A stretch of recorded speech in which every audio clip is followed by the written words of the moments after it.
Migracioni mbetet një faktor kyç që formson realitetin ekonomik dhe social të Shqipërisë. Sipas anketës së migracionit të familjeve 2024 nga Instat dhe Banka Botërore, rreth 37% e familjeve shqiptare kanë të paktën një antar që jeton jashtë vendit ose është kthyer nga migracioni. Rreth 1.6 milion shqiptar jetojnë aktualisht jashtë vendit, ndërsa mbi 108.000 persona janë kthyer në Shqipëri në 12 vitet e fundit, duke kthyer migracionin në një cikël të vazhdueshëm. Emigracioni prek më së shumti të rinjt në moshë pune, ku 75% janë meshkuj, kryesisht nga grup mosha 25-44 vjeç. Pjesa më e madhe e tyre janë të arsimuar, me rreth 18% me arsim të lartë dhe përpara largimit punonin në profesione me paga të ulta.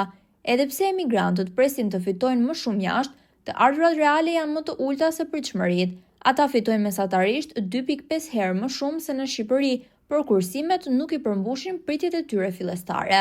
Ky realitet tregon se emigracioni është më shumë se një tendencë ekonomike, është një tregues i sfidave të brendshme dhe i kërkesës për mundësi më të mira jashtë vendit.